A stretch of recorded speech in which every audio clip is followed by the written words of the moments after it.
सोचिए, एक इंसान रोज सुबह उठकर ध्यान करता है, सात्विक भोजन करता है, अपने विचारों पर ध्यान देता है और कोशिश करता है कि उसके व्यवहार से किसी को दुख ना पहुंचे।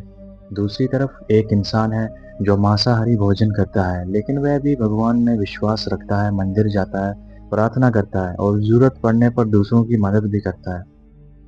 तो अब सवाल है, इन दोनों में आध्यात्मिक रूप से आगे कौन सा है?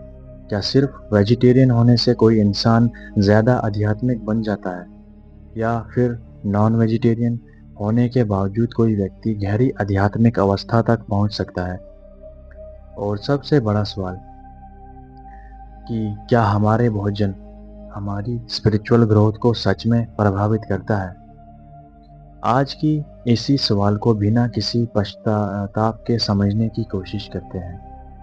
भोजन और मन का संबंध, यहाँ से शुरू करते हैं। भारतीय योग और आध्यात्मिक परंपराओं में भोजन को सिर्फ शरीर के लिए ज़रूरी नहीं माना गया। ऐसा माना गया कि हम जो खाते हैं उसका प्रभाव हमारे शरीर के साथ साथ हमारे मन की अवस्था पर भी पड़ सकता है। भागवत गीता के 17वें अध्याय में भोजन को 3 प्रकार की प्रवृत्तियों जैसे सात्विक, राजसिक और तामसिक से जोड़ा गया है। सात्विक भोजन को सामान्यतः ऐसा भोजन माना गया है जो शरीर को, मन को हल्का, संतुलित और शांत रखने में सहायक हो। लेकिन यहाँ एक महत्वपूर्ण बात समझना जरूरी है। सिर्फ किसी एक प्रकार का भोजन खाने से इंसान अपने आप में आध्यात्मिक नहीं बन जाता। अगर कोई व्यक्ति वेजिटेरियन है लेकिन हर समय क्रोध करता है, दूसरों से नफरत करता है, अहंकार में रहता है और लोगों को दुख पहुंचाता है, तो केवल उसकी थाली देखकर ये नहीं कह सकते कि वह आध्यात्मिक रूप से बहुत आगे है। दूसरी तरफ एक कोई व्यक्ति मांसाहार भोजन करता है लेकिन उसके अंदर दया, विनम्रता, आत्म अनुशासन है और वह ईमानदारी से मन को समझने की कोशिश करता है, तो उसकी पूरी आध्यात्मिक यात्रा को सिर्फ उसके भोजन से तय करना भी सही नहीं होगा। तो क्या वेजिटेरियन होने का कोई महत्व ही नहीं? ऐसा भी नहीं है। योग और कई भारतीय आध्यात्मिक परंपराओं में अहिंसा को बहुत महत्व दिया गया है। अहिंसा का अर्थ केवल किसी को मारना नहीं है। विचार, शब्द और व्यवहार में भी आवश्यक हिंसा से बचना इसका हिस्सा माना गया है। इसी कारण कई साधना परंपराओं में शाकाहारी भोजन को प्राथमिकता दी गई है। विशेषकर जब कोई व्यक्ति ध्यान, योग, किसी गंभीर साधना का अभ्यास करता है, तो वह ऐसा भोजन चुन सकता है जो अपने शरीर और मन के लिए अधिक अनुकूल हो। लेकिन यहाँ भी एक अंतर समझना जरूरी है। शाकाहार एक साधना का हिस्सा हो सकता है, लेकिन वह अपने आप में पूरी साधना नहीं है। अब आते हैं नॉन वेजिटेरियन व्यक्ति पर। मान लीजिए एक व्यक्ति मांसाहार भोजन करता है, लेकिन वह रोज कुछ समय शांत बैठता है, अपने व्यवहार को देखता है, अपने क्रोध को नियंत्रित करने की कोशिश करता है, अपने माता पिता और परिवार के साथ अच्छा व्यवहार करता है, ज़रूरतमंदों की हेल्प करता है, मदद करता है, दूसरों को धोखा नहीं देता। और सबसे महत्वपूर्ण ये कि वह अपने अंदर के अहंकार को पहचानने की कोशिश करता है, यानी अपने ईगो को पहचानने की कोशिश करता रहता है। क्या हम सिर्फ इसलिए कह सकते हैं कि वह आध्यात्मिक रूप से आगे नहीं बढ़ सकता? इसका सरल उत्तर देना उचित नहीं होगा। आध्यात्मिकता का मूल प्रश्न ये नहीं है कि आपकी प्लेट में क्या है।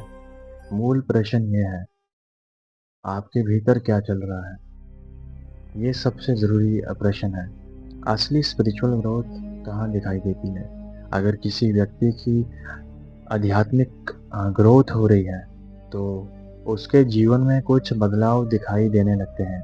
उसका अहंकार धीरे धीरे कम हो सकता है। वह छोटी छोटी बातों पर प्रतिक्रिया देने के बजाय उन्हें समझने लगता है।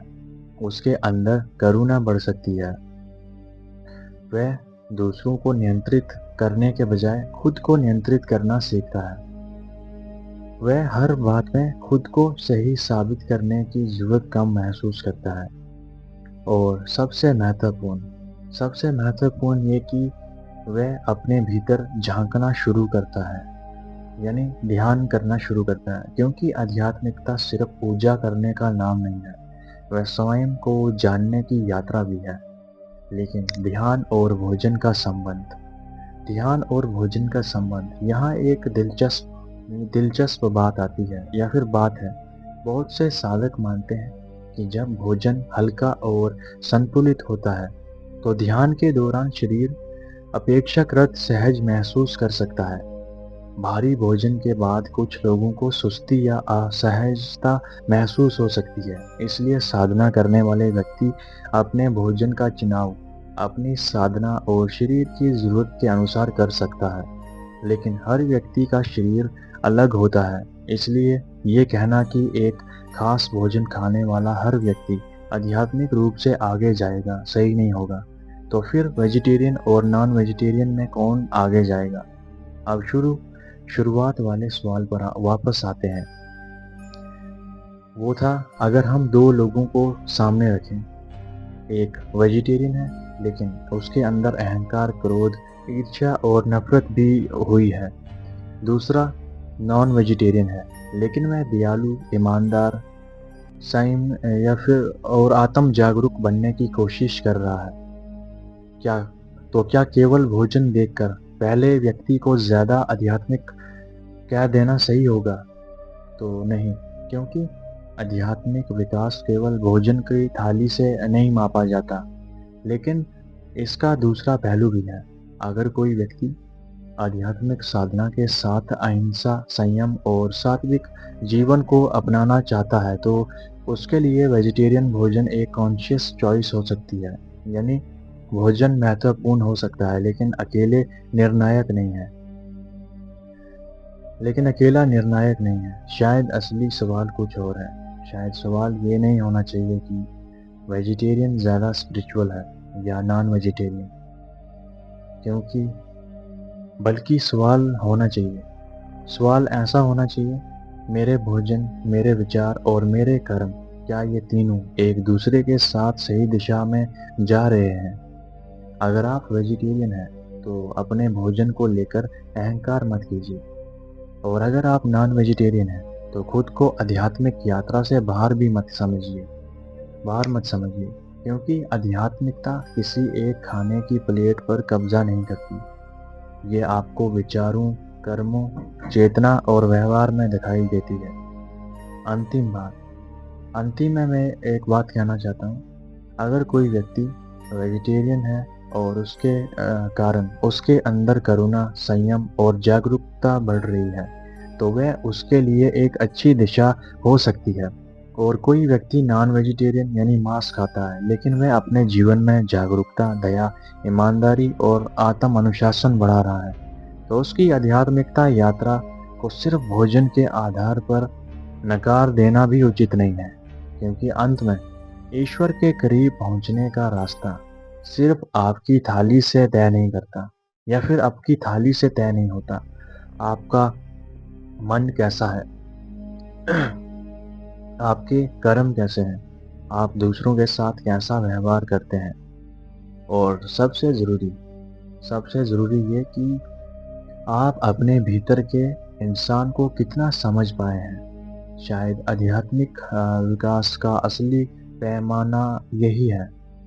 इसलिए अगली बार जब आप किसी को वेजिटेरियन या नॉन वेजिटेरियन देखकर उसकी स्पिरिचुअलिटी तय करने लगें तो एक पल रुकिए, क्योंकि हो सकता है आध्यात्मिकता उसकी थाली में नहीं, उसके व्यवहार में दिखाई दे रही हो।